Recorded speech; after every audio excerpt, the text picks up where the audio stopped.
In its most simplistic form, healthcare transacts between three groups: the patient, the doctor, and the payer. But with chronic diseases and mental health crises rising in the United States, it seems at times that the doctor-payer relationship has taken precedence over the doctor-patient relationship. So what's being done about it? We're speaking today to Lou Tharp, co-founder of Creaky Joints and the Global Healthy Living Foundation. He's a patient advocate and has ideas on what can be done to create more patient-centered healthcare. This is the FLATLINING Podcast from Fulcrum Strategies.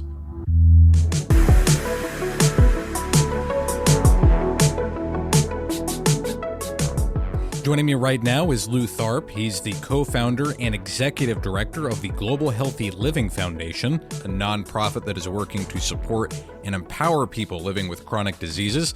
Mr. Tharp is also a veteran. He served in the Indiana National Guard in the 38th Infantry Division from 1972 to 1978. He was the first openly gay coach at West Point, where he was the swim coach for the triathlon team. He served in the Obama administration on the Army Education Advisory Committee and is currently in that role in the Biden administration as well. Mr. Tharp, it is good to make your acquaintance, sir. Welcome to the FLATLINING Podcast. Hey, Matt, thank you for having me. And two quick things. I'm currently the head coach of the Columbia triathlon team. Okay. So I don't want to leave Columbia out. Yes. And we can, talk about what the Global Healthy Living Foundation is doing and how we choose to represent patients to both physicians, insurance companies, caregivers, and ultimately governments in areas where we work in a where the healthcare system is controlled or administered by government entities. Also with us is the president and CEO of Fulcrum Strategies, Ron Howrigon. After hearing all of that litany, I sort of wondered, have you always been such an underachiever? I mean, holy cow. That's a pretty impressive, very impressive background. And then just also wanted to say, and I know that Matt shares this, thank you for your service. Not only from in the military, but also thank you for the service you do for the patients. I'm really looking forward to this this conversation. Yeah, well, thank you, Ron. It's I always try to put myself in a room with people smarter than me, so that's why I know you, because you've got smarts that continually amaze me, and how you're able to carve out a niche that works to represent physicians' interests and then by inference, of course, representing patients. So we have a lot in common. Absolutely. Well, Lou, let me start by asking you this. On these programs, we like to talk to our guests about what got them interested, usually in their specialty. In your case, since you're not a physician, I want to know what sparked your interest in patient advocacy. How did that get started for you? So it came from at the time, he was either 16 or 17-year-old high school student who sat at a table. I had a table at a Hillary Clinton fundraiser. I'll give away my politics early. And the organizer came up and said, hey, you have an extra seat at your table, because we had one person who didn't show up. Could I sit somebody here? And I said, sure. So they sat a kid in high school, and his name was Seth Ginsburg. And he, by the end of the evening, had told me his story. He was diagnosed with spondyloarthropathy when he was 13, was a national spokesperson for the Arthritis Foundation at 15. And now at 16 or 17, I can't remember which, he was ready to kind of move on and do something else while he got ready for college. So I hired him as an intern. And at the time, I said, hey, fax me your resume. We'll see. Like by 8 o'clock the next morning, remember faxes? I had a resume. And it was a typical high school kid resume, obviously. There wasn't a lot to it. But there was very much a sense of drive and desire on his part. And I was not in healthcare at all. I was in technology in the 80s and in the 90s. I had a company that would take positions in tech companies and rearrange their marketing and their products and then sell them or help them get mezzanine financing. And I would take an equity position and then cash out. So at the time, I'd kind of branched into shipbuilding. and doing the same sort of thing on the technology side. And Seth became an intern. And he was incredible. I mean, he was within a couple of weeks teaching these clients, everything that had taken me 20 years to figure out. So when the bubble burst in 99, the tech bubble, so I kind of sat back and said, I don't know, what are we going to do now? And Seth actually convinced me to create this entity, Global Healthy Living Foundation. And it happened when he had a flare. He was at Babson College up in Boston, or Wellesley, had a flare, didn't want to call his parents because they drive up and pick him up because he lives in New Jersey. And so he emailed me and he said, hey, I want to start something that really represents people my age and is a new take on arthritis and not the way traditional arthritis organizations have done it. And of course, coming from technology, websites were the go-to, that was my hammer. And so I said, well, yeah, let's think about doing this. And I'd kind of been thinking about healthcare or energy because I felt like in the next 20, 30 years, those would be good places to be if you're sort of a social entrepreneur. And so anyway, by the next afternoon, we had a website up. It was Creaky Joints. We agreed on a name like within 20 minutes, and website was up. And he became very, very focused. And because Babson is an entrepreneurial college, he was able to incorporate a lot of his work into his schoolwork. And so when he graduated, this is the only job he's ever had. And he's now 40 something, early 40s. And this is it from the time he was 16 or 17 till now. So we're very lucky. We have survived many, many years of a boomer and a millennial trying to work together. And it's worked out very well. It really is. And he's still, of course, very active today. Yeah, Seth is the guy that introduced me to Lou. I was giving a speech at a rheumatology meeting. And afterwards, Seth came up, and I had a very similar reaction that Lou had to Seth. Just this really impressive young man who was full of energy and knew a lot of stuff. And he was the one who said, "Hey, I've got somebody you need to meet." And he was the one who first introduced me to Lou. And so he is a pretty dynamic guy with a lot of passion for helping patients. So it doesn't surprise me that you guys have lasted that long together because you both have the same level of passion for this stuff. Yeah, it's the longest job I've ever had too. It's a very, very enriching and rewarding relationship. And the fact that we help patients every day is a big, big plus. I mean, we're focused on research and support, policy, education, advocacy. We try to create that home for patients that allows them to put their trust, because we don't sell their emails. We don't do any of that sort of data mining and things like that without their permission. And we use it to help them when we do. And so it's a very enriching environment that we're in, and we're all around the world. So, Seth is in Japan and Australia and Europe, and so he has a tremendous amount of stimulation that allows him to meet a lot of different people and coalesce on a lot of ideas that we think will help healthcare. Let me ask you this before we go a little bit further into what it means to be a patient advocate and talking about some of the other stuff that you're doing there at the foundation. One thing I noticed from your bio is you obviously have an interest in serving other people, being in the military, working in education, being in the Obama and Biden administrations. Tell me a little bit about how that desire to serve has brought you to where you are today and has helped formed the Global Healthy Living Foundation and Creaky Joints and the other projects that you've worked on. I'll start out with sort of an obscure, from an obscure sort of point of view, and it has to do with how you attract people who work. And in the U.S., we have about, I think, 27 or 28 people now. And then around the world, more, but no, we're not into the hundreds of people. And we try to pay very competitive wages. We're pretty close to that. And we do pretty well. We're not a typical nonprofit that has to have galas every year. And we're always worried about, are we going to have enough cash flow to exist? And so what happens is, if you have a certain attitude, which I think Seth and I do have, you attract the people who have similar culture and similar attitudes. And so we have a morning call every day at 8 o'clock, and there are different topics for each day.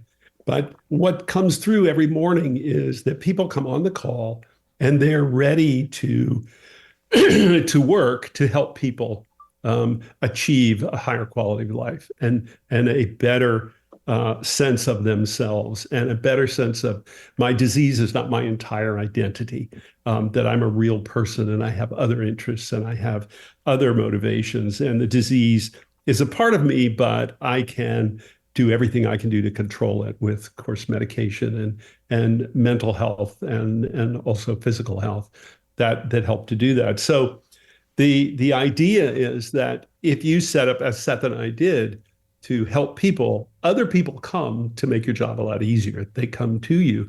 And we don't have a lot of turnover. We have pretty strong turnover, and we have a fair number of PhDs and Ivy League people, and and people who you might otherwise think would be making $500,000 a year or vying for stock options in Silicon Valley or Silicon Alley in New York, but they're not. They're here to work because this is so gratifying. It's such a rewarding experience to see how people react, especially in the diversity, equity, inclusion side. There are forgotten demographics, LGBT, especially the trans side of healthcare. It's completely forgotten.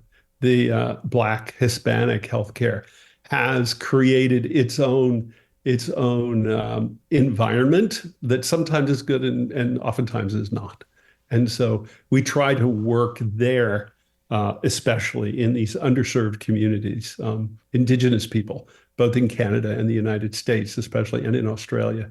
These are folks who have traditionally been forgotten by your basic white guy healthcare system.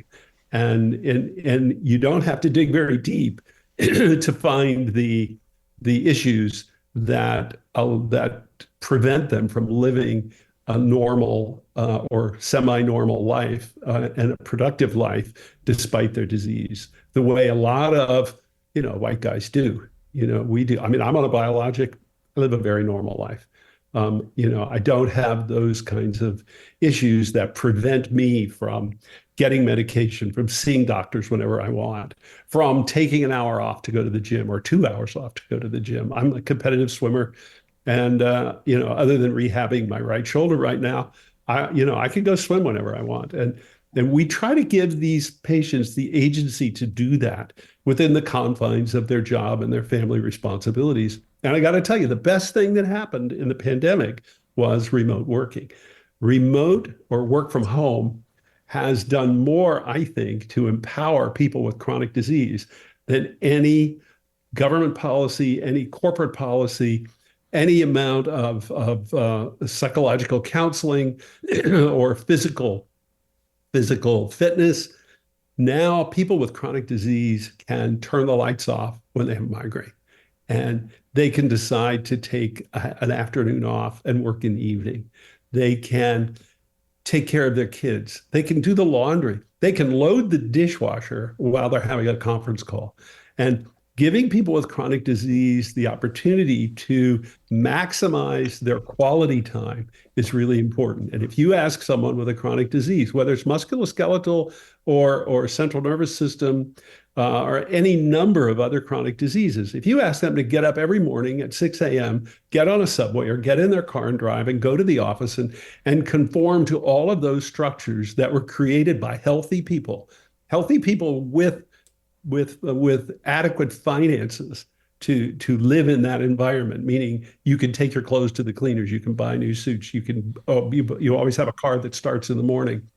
When you're able to avoid all of those strictures that were put on us for years and years and years, just in order to make a living, then the person with the chronic disease now has absolutely new horizons to look at and new possibilities for themselves.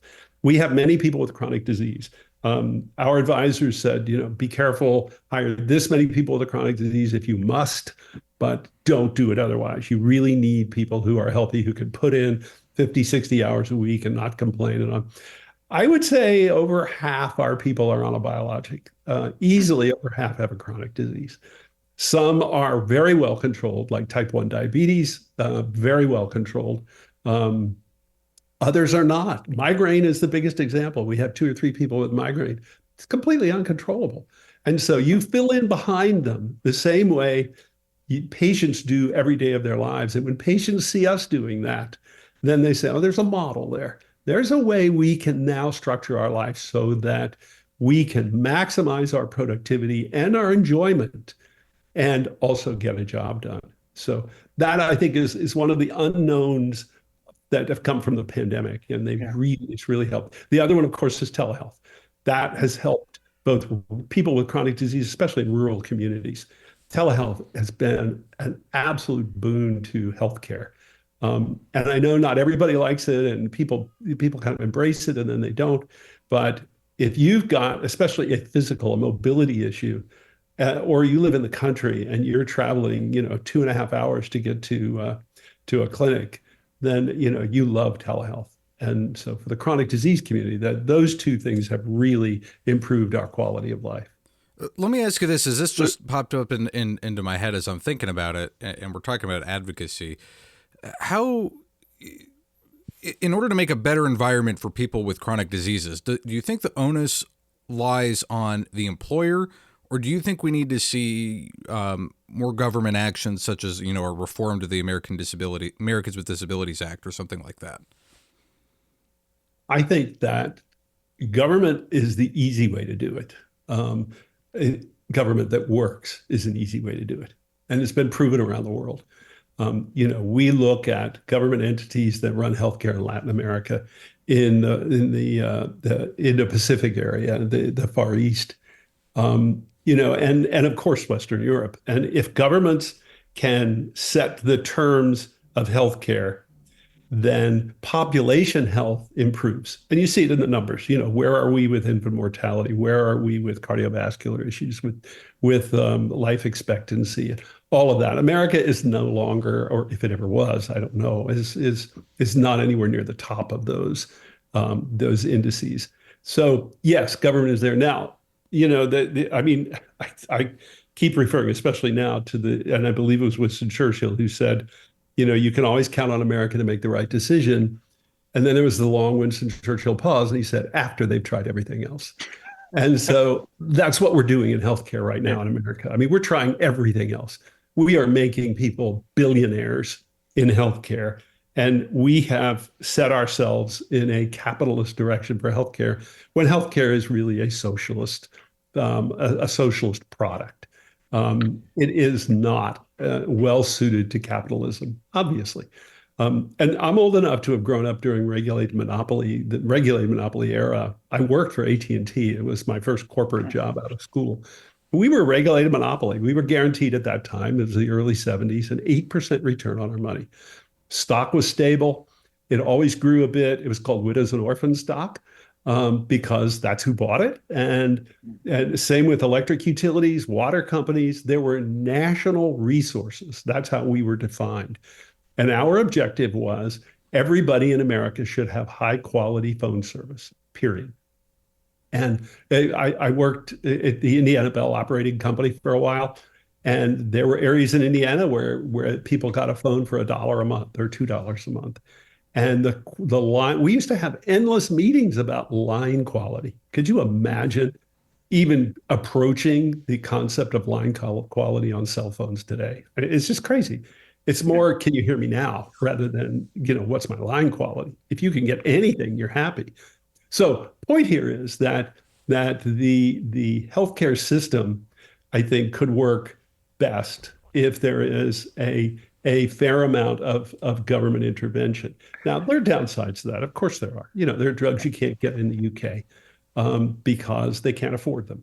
And there are hospital situations when government-run healthcare systems that do not equal America's. But the issue with America is that that's taking into account the relative wealth of the patient. If you're rich in America, you get good health care. There's no question. But if you're not, Hey, you don't. Lou, this is one of the reasons why I just love talking to you, because you always make me think, and you always bring up things that I think, God, that's a different view than I've ever heard.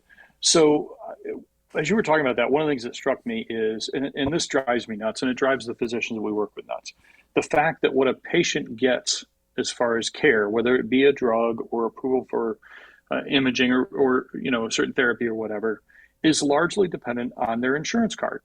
And that Yeah. you could see a Medicare patient as your first appointment, they will get one thing. The next patient could come with the same presentation of a Blue Cross card, get something different. The third patient could have, and I'm just picking names, it's all the, United card, and they could get something entirely. That the determination of what is medically appropriate for that patient can be largely driven by who the payer is.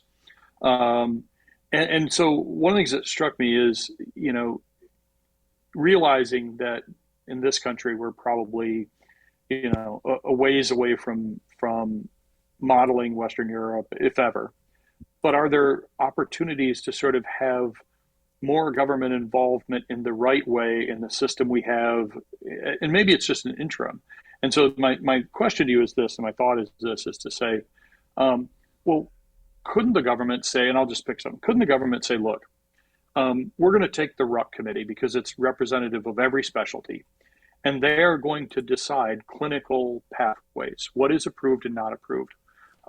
Is this biologic approved because it has efficacy, et cetera, for what types of patients, what conditions? I understand you'd have to have some sort of appeal mechanism because not every patient is the same. But then go out and say, if you're going to provide insurance, whether it's the government or United or Cigna or Blue or whatever, you have to cover this under these parameters, and let's neutralize this, this care differential based on what your card is stuff. I mean, I'm interested in your thoughts on, is that a interim step to getting rid of what are some of the financial incentives and of insurance companies to deny what I think doctors and patients would say is needed care because of expense? And I get that these drugs are expensive, but they're also incredibly valuable to these patients' lives. So let's take it a step further, look at Medicaid, and then look at Medicaid in the red states versus the blue states that have accepted Medicaid expansion under the Affordable Care Act. Mm-hmm. The Medicaid patient walks in a blue state and has a very, very different medical experience than in a red state, generally speaking. And there are some red states that have approved Medicare expansion. I don't mean to say that none have. But if you look at the states that have not, Florida, Texas, that whole nest of southern states that are consistently red, you see an enormous, enormous difference. And I think that the pathway to fairness, not the pathway to public relations or the perception of quality, but the pathway to fairness is through Medicaid. I think that Medicaid is a system that works. Does it work well? It depends. Depends on where you are. But there is a process there which mimics some of the things that you just talked about. I mean, there is a set price for services. There are, that you can take your Medicaid card and you can go to any physician, especially in a blue state, that accepts Medicaid. And there are many, many in blue states, and you're going to get the same kind of service. The interesting part of this is that we operate free clinics in Florida. We inherited a bunch of free clinics when another nonprofit walked away from them. And we looked at them and we thought, this is not a heavy lift. We can do this. So we did, and we financed it, and we've raised money against it. And so the patients in these free clinics in Florida, they're primarily in South Florida, primarily Hispanic, they go to the doctor's offices in the West Palm, in Boynton Beach, in all of these areas, the same doctor's office that you and I would go to. The difference is they don't get charged for their care. The doctors volunteer their time. We negotiate with pharmaceutical companies to get drugs at dramatically reduced costs. They're not part of 340B. They are not that. We negotiate with lab companies, Quest and a couple of others, to get discounted labs. And we can run that clinic and give excellent care. We have a woman who runs the patient side of that clinic. And these patients are getting the same care that the West Palm Beach matrons are getting when they walk in. And these are primarily arthritis clinics and musculoskeletal clinics. So there is an opportunity there. And interestingly enough, that's total socialism. There's no question. And so is Medicaid, complete socialism, safety net socialism. But the people who receive it understand it and they value it. And it's the same with the Affordable Care Act. It is safety net socialism, no question. It is a hybrid. It's not Sweden, but the people who get it, and now people aren't going to give it up. And why? Because it's logical. Of course, they're not going to give it up. So we need to even that out. Yeah, my concern and my concern on that is, and I work with a lot of clients who, as doctors, want to provide care for those areas. And they feel like it's part of their social mission. It's part of what they need to give back to the community.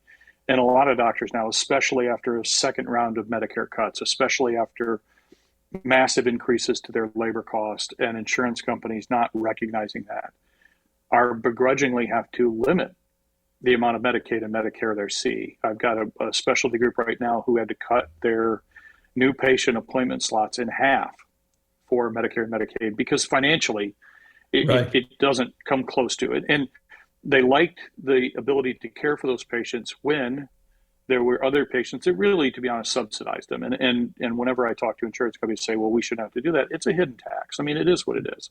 I'm okay. I don't care where the tax comes from. Somebody's got to pay for all this stuff. But I get worried about what it does financially if we don't address the fact that Medicaid doesn't cover cost and Medicare doesn't cover cost. So we can't keep dropping them the reimbursement on that and asking physicians to make up that difference. So, how do we address that challenge of we want to provide the care, the doctors want to provide the care, but, we don't want to put the doctors under, especially while we have to have this hybrid system. That's my concern on the Medicaid thing is that are we going to force doctors into an untenable situation where they say, well, I want to do it, but I can't financially. Absolutely. I read a book a couple of years ago called The Age of Wonder by Richard Holmes. And it talks about the revolution that took place in industry and culture in the 17 and 1800s. And one of the paragraphs in the book that really stuck with me was that he talked about the first people to go up in a balloon. And when they went up in the balloon, their idea was that they were going to learn more about space and they could look into the heavens and they could see the sky and they could see everything more clearly. What actually happened when they got up in the balloon was they learned more about Earth. They looked down and they said, oh my God, look, the amount of learning that took place in that balloon basket in relationship to where they lived versus where they didn't live in space was a zillion to one. And I think the same is true in medicine.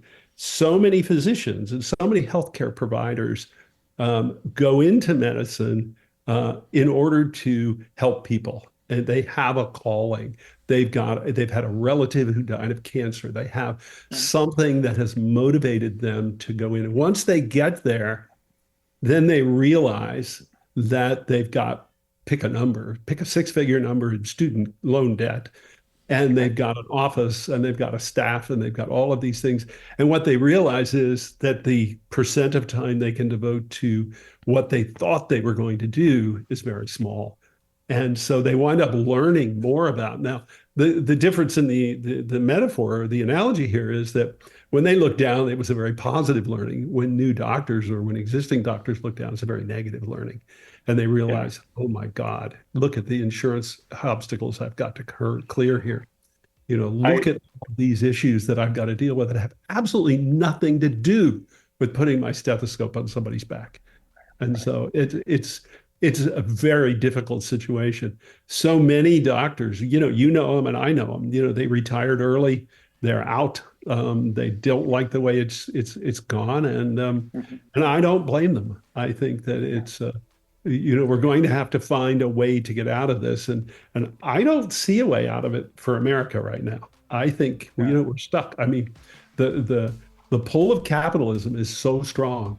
Every time you try to make a change in healthcare, whether it's government or corporations, somebody loses a dollar and that person is going to scream very loudly. Right. And, right. And it does not, patients pay the bills. We're the ones who pay the bills. Every bill.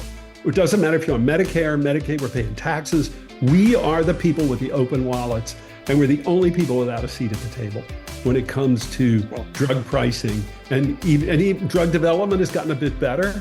Drug trials have gotten a bit better. But with the real business decisions, patients are not at the table. We'll be right back with more of our conversation with Lou Tharp after this.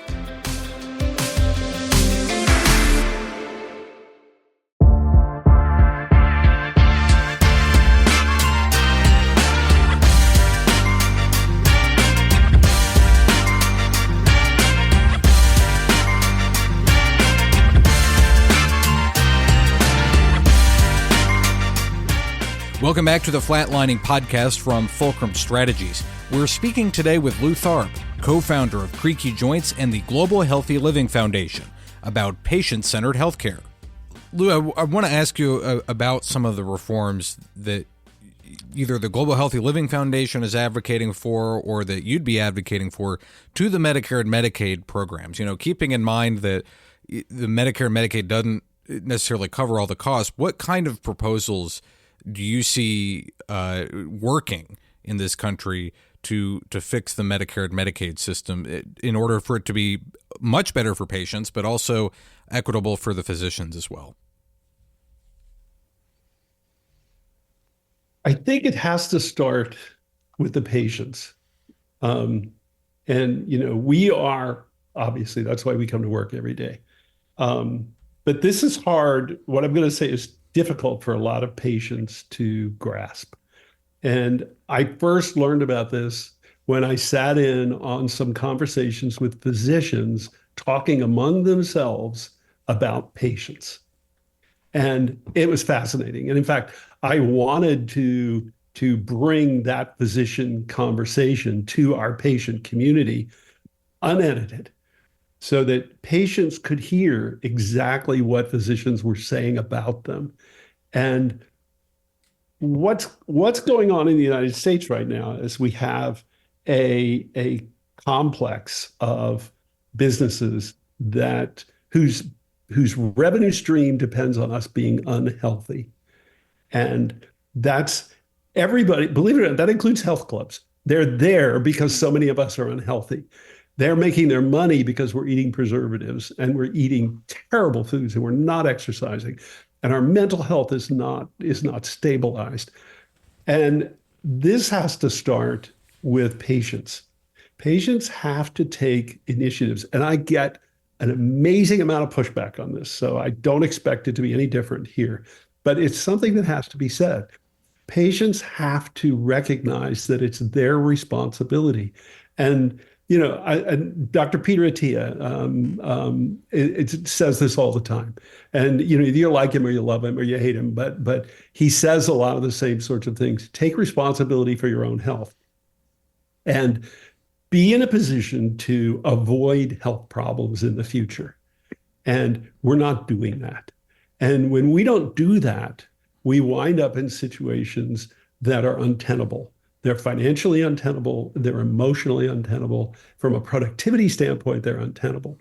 So what can we do? The first thing we can do, and I think, Ron, you're old enough. I don't know, I'm probably older than you, but do you remember President Kennedy's fitness program back in the 60s, early 60s?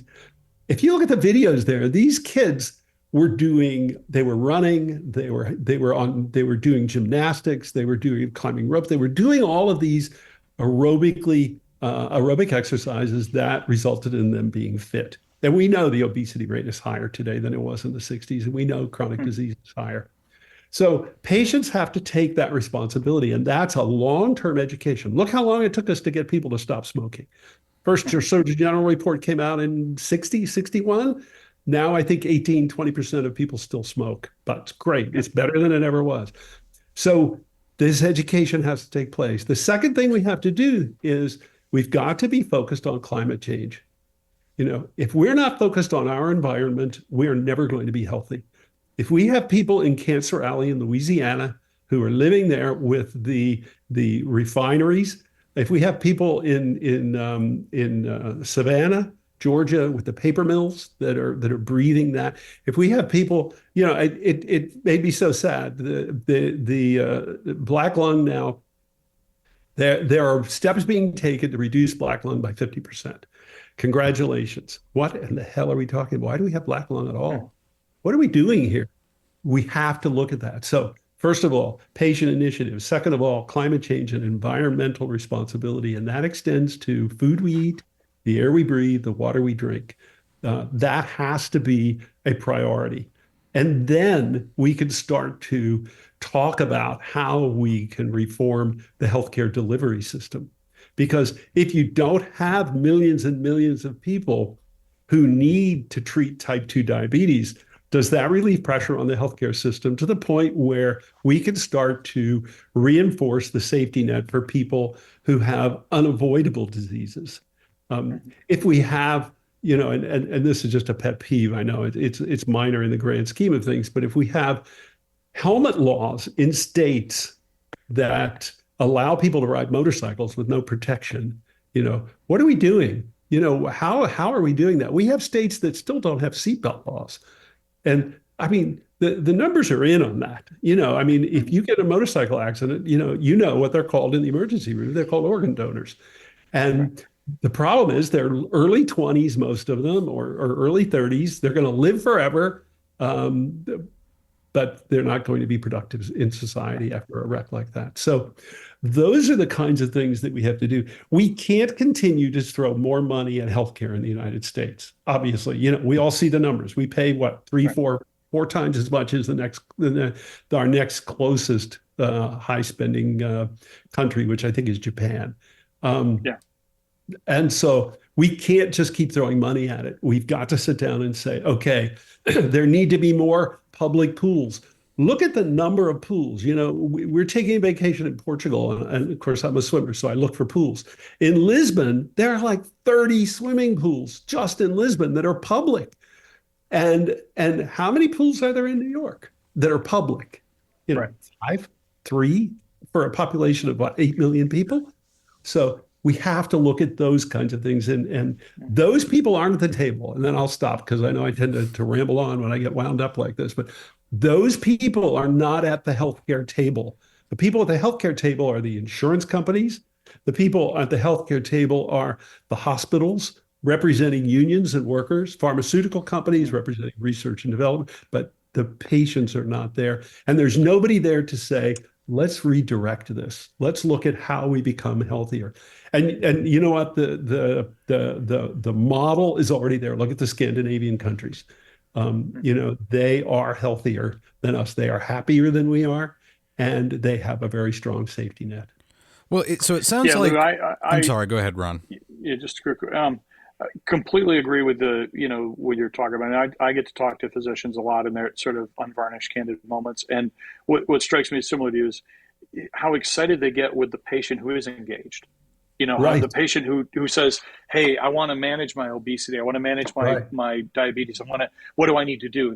Those doctors for those patients are all in, man, because that's what they want as a partner in that care. And I have the same thing of the frustration of, the doctor's like, I'm talking to the patient and I'm saying, geez, I'm going to have to up your Lipitor. I'm going to have to add a gut agent to it, but we're going to have to, your cholesterol's off the roof. And he said, I know that the patient went to McDonald's for breakfast and going to McDonald's right after this appointment for lunch. And I'm like, there's an old joke that I love about this guy who's, and I won't go through the old joke, but all these bad things are happening. He keeps praying to God, say, God, let me win the lottery so I can just pay for my wife's healthcare, et cetera. And it keeps happening. And finally he said, God, I've been your faithful servant. Why have you forsaken me? And this big booming voice says, Bob, meet me halfway, buy a ticket. And that's what the docs want. Right. Just come on, meet me halfway. Right. So, I completely agree with that. The other thing is, and you're absolutely right. I mean, we could solve a lot of problems with fixing some self-inflicted healthcare problems. I'm blown away by the idea that this country has more diabetics in it than the next 35 countries put together. Yeah. And that's not, a huge part of that can be handled through some of these other things, diet, exercise, et cetera.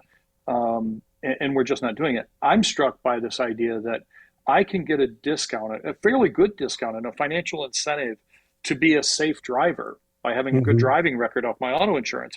I can get money off my homeowner's insurance by having smoke detectors and all these other things.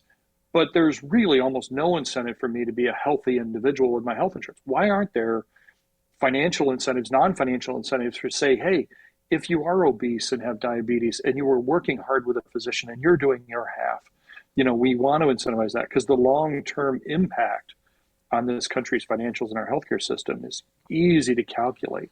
If we could cut the obesity rate in this country in half, which would still not get us down to most other countries, the pickup in cost savings is enormous. But we don't really incentivize that. You're right. We've built a system to deal with once you have sickness or illness. We can provide phenomenal care for that. We just don't really care about how you got there. And there's a food delivery complex here that encourages us to be unhealthy. I mean, Fruit Loops and Pop-Tarts are illegal in the EU. We sell them here. Strawberries to Pop-Tart. What costs more, fresh vegetables or processed food? We're encouraging people exactly to do exactly the opposite of what you just talked about. So not only aren't we educating people, but we're saying, oh, come on over and have another 3 teaspoons of sugar. Here. When Michael Bloomberg, the mayor of New York, for three semesters, listen to me, I'm college coach, for 3 terms, when he tried to get rid of Big Gulps, the big 64-ounce sodas, everybody fought him. Not everybody, but the majority of people didn't want it. He got such pushback. We didn't do it.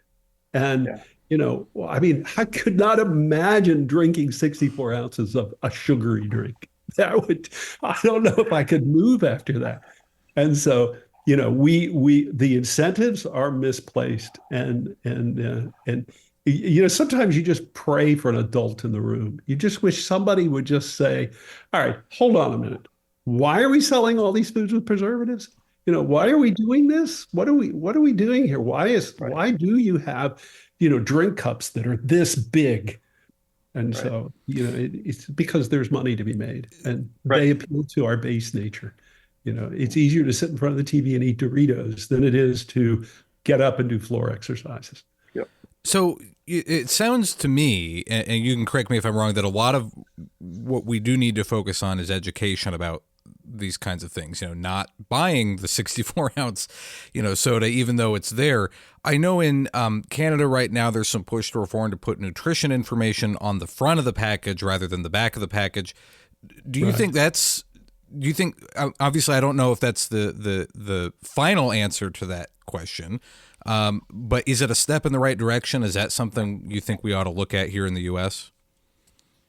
I definitely do. And I loved the smoking, in Europe, the smoking, cigarette packs had like skull and crossbones on the front of them and all of those kinds of things. And I think the model is there. We've been very successful in reducing smoking in the United States, despite the fact that tobacco companies fought and fought and fought. And you can pull up the old ads, doctors smoking, saying, have a healthful Camel cigarette. And that we fought that and we got through. Now, we shouldn't have had to fight that hard to get it done. The same thing happened with OxyContin, with opioids. And, we had to fight and fight and fight, and we're still in the middle of that. And so for some reason, America always has a contrarian group that is, for their own purposes, counter to public good and public health. And that's a real problem that we have. But it's fixable. We have met the enemy, and it is us. Yeah. So, but we did it with smoking. We could do it, but it has to be part of us. It has to be our identity.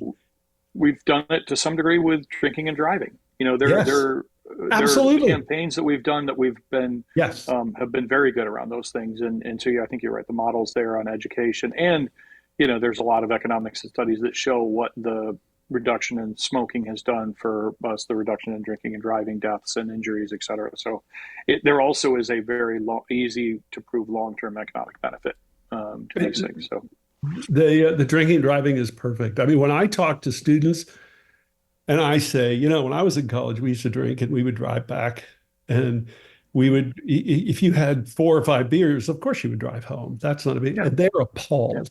They're absolutely appalled because they've been educated about the dangers of that, and good for them. And why aren't I dead? I don't know. I did so many stupid things. Yeah, I'm so happy that I'm alive, and so happy there was not social media when I was younger, because I would have absolutely no reputation left. Yeah. And I feel sorry for kids that have to live publicly like that. That's kind of off topic here, but that's another podcast. A couple minutes ago, you talked about increasing the amount of swimming pools. I'll throw in there parks as well, doing education about being active and that sort of thing. Is there a spot in the U.S. right now? Is there a state or a city or a region where you're seeing that working, where they've implemented some of these kinds of changes, or there's been an effort to implement these changes and it's working for public health and cutting down on chronic diseases? So that's like 3 parts to that. Yes, there are cities that have committed to bike lanes. Indianapolis, Rock Creek, Minneapolis, long time ago, created bike lanes and walking lanes. New York City, years and years ago, of course, Central Park. We did that. Now, the second part of it is, do people actually take advantage of that? Yes, but we self-select. There are certain people who take advantage of Golden Gate Park in San Francisco, for example, or Griffith Park. Well, not so much Griffith Park, but the other one in LA. And so there is that self-selection. There is not, I think, a consistent, compelling narrative within society that says, go walk in the park, go do that. See, if you want to get from the east side to the west side of Manhattan and it's a nice day, you walk across the park and your blood pressure is lower and you have a great time. You don't take a bus and you don't take a taxi or something like that. Then the last part of it, do we have data that proves that it works? And I don't know. That's an interesting lit review question. Is there real evidence that, for example, when Austin opened that area, and I should know the area because we have winter training camp there. You walk out of your hotel and you can ride your bike or walk all the way up to Barton Springs where you can swim. And, there are a lot of people out there doing that. But again, they're self-selected, and I don't know that we have data. I would love it if we did, and I'd be happy to be proven wrong there. Let's switch gears a little bit as we're wrapping up, because we've gone much longer than I was expecting to, and that's good because we're talking about a lot of good information. And like I said earlier, I'm learning things, and I think that's good for our audience. Hopefully, they're learning as well. It just could be that I'm further behind them, but that's okay too. I want to talk a little bit about the Global Healthy Living Foundation. Obviously, you're patient advocates for that. What are some of the priorities that you're looking at right now in early 2024? So we're looking at when the patient meets the healthcare system and comes away with poor outcomes. So that could be, in America, that's about money. In other countries around the world, it's about access. Now, does money prevent access? Yes. But in other countries around the world, it's not money. It's getting the drug, getting in to see the physician, getting in to see the headache specialist in Canada, for example. I mean, the central provinces in Canada don't have headache specialists. So what do we do there? How do we create that environment where people recognize the problem and positively address it, not with an objective of making more money necessarily, but with the objective of helping patients do that? I think that's by far the biggest objective. The second biggest obstacle to care, I think, is the patients themselves. And I don't want to bite the hand that feeds us. We are all about patients, but speaking honestly to patients is really critical. And when you talk about a lot of these sensitive things, doctors too run into this problem with primarily obesity or drug dependence. Doctors don't want to approach that because they lose their patients. They don't come back. Patients have got to get the confidence to approach the issues that are harming them. And it just takes confidence. You've got to be able to say, I can do this. My identity is not this. My identity is this. And that's the biggest education program, and that's the biggest advocacy program we have. Now, how does that get distilled? It gets distilled by, visiting state legislatures and testifying against steering.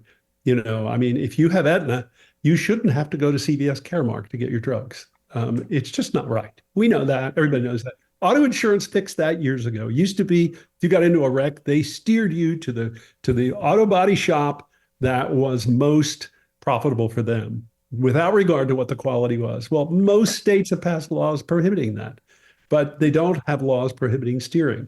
And one is your car, the other is your body. What's more important here?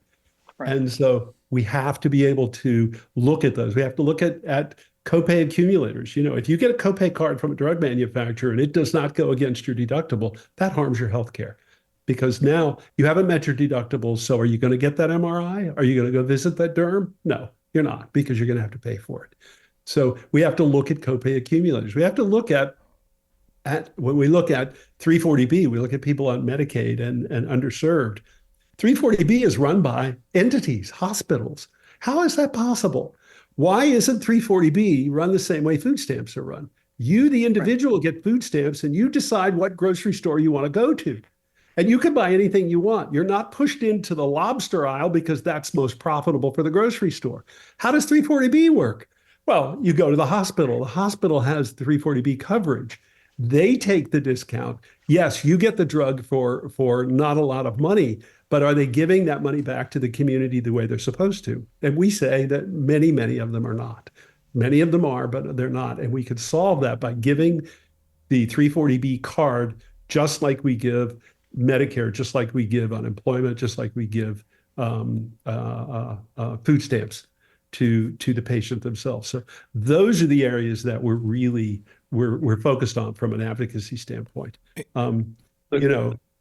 Anyway, go on. I know we're running out of time here. No, I love it's a combination of getting them access to the doctor, and then your comments about the patient has to be, involved in that it's a two-way street there. My mother, before she passed, was dealing with some issues. I got her in front of a doctor that I knew because I knew them, et cetera. We could get her access. But I also wanted her to see that doctor because I knew his personality and the way he addressed issues. And I'll never forget him having a conversation with her. And he said, how many cigarettes do you smoke a day? And she said, well, about half a pack. And he goes, okay, so 2 packs. And she said, no, I said half a pack. And he goes, yeah, and every smoker I've ever met is a liar. And he said, why haven't you quit? And she said, well, it's hard. And he goes, I didn't ask you if it was hard, and I know it's hard. I asked you why you haven't. But then he really went into, he said, look, cigarettes are the only vasoconstrictor out there other than cocaine. He said, the other stuff that you're dealing with, if you could just get off the cigarettes, that's the biggest thing you can, and really explain it to her and help to make her an active participant in her healthcare. And at the end of it, she's asked him about why he does that. And he said, I'm a recovering smoker. He said, I want to reach into your purse and grab that pack of cigarettes and smoke them all. I will, just like an alcoholic wants to drink every day. But it was that she got access to the right physician who was into the right specialty, but then also a physician who was in a position who wanted to and could make her become an active participant. Because he said, until you decide to stop smoking, there's nothing I can do to help you with that. And once you decide, I can help you with a lot of other things, but you've got to be part of this equation. So I love that message of, we got to get the patients access to healthcare. That's the first step. And the patients have got to be an active participant. And that means also creating a healthcare environment where those doctors can and want to do that. So I love that message. That's a great story too. It really is. It's a very human story. And we don't see it often enough. Most doctors shy away from that. Yeah. They don't want to do it because they'll lose you as a patient. Right. And, exactly. Yeah. I totally agree with that. Yeah. Well, Lou, let me ask you this kind of as our last question. When we talk with physicians, we talked with a neurologist not too long ago talking about MS, and it's a pretty hefty topic. It's not a great diagnosis for patients. Obviously, we've talked to other physicians as well, and what they're seeing in the ER, and how that can be kind of heavy. So I like to end by asking what they're hopeful about, and so I want to ask you that now. What are you hopeful about that you're seeing either at the Global Healthy Living Foundation, or that you're seeing from patients and physicians that you talk to, that gets you excited for what the future holds for public health here in America? That's something we've talked about quite a bit. So first, I am hopeful that the new generation of physicians are coming into medicine with the right attitude. I think that a lot of doctors my age, and they got into medicine because they knew they could make a lot of money. They knew they could do well, and they could play golf on Wednesdays, and they bought into that whole society admiration of physicians. I want to say that the physicians we see coming out of anyway the East Coast and the Northeast of the United States and California are more focused on, okay, I'm not going to make a lot of money. I know I'm in this for the patient and to help them. And I want to do what's best for the patient. Now, other doctors were exactly like that. They wanted to do what's best for the patient. I think the difference is there's a new generation of doctors who understand they're not going to be making $700,000, $800,000, $900,000 a year in today's dollars. They're going to live a much more frugal lifestyle. I think that I'm also hopeful from a therapeutic standpoint. I mean, we talk about all of the, the Myers-Briggs and all of the visionary stuff about patients have to take responsibility to do that. Meanwhile, there are drug companies that have come out with the obesity drugs. And, okay, you're not going to change your lifestyle. You're not going to change your habits. There are now therapeutic protocols that do allow you to live longer because we're going to chemically treat your obesity, for example. We're going to chemically treat your calcium deposits. We can do that. And I'm very hopeful about that. And I only see good results on the horizon. Cancer is turning into a chronic disease. I mean, that's incredible. We thought it was incredible when HIV turned into a undetectable equals untransmissible, or maybe I got those reversed. We thought that's incredible. And, there's the sense of healthcare as a positive influence on your life, I think is what I'm most hopeful about moving forward. Congress, government, not so much. They don't seem to be able to get out of their own way. And in their defense, they don't have the education. They don't have the training to deal with these massive healthcare problems. And I mean, I would argue in their committee hearings, they're not necessarily looking for the training or the education as well all the time, which is unfortunate for us, the taxpayer and the voter. Lou, we're out of time. Thank you very much for sitting down with us today on the FLATLINING Podcast. I learned a lot. And again, I appreciate it. Thank you very much. Hey, thank you, Matt. And thank you, Ron.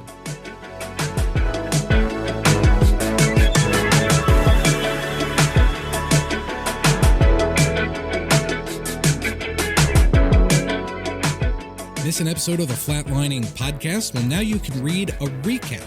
Just go to flatlining.net and look right there on the homepage every Monday for a written recap on last week's episode.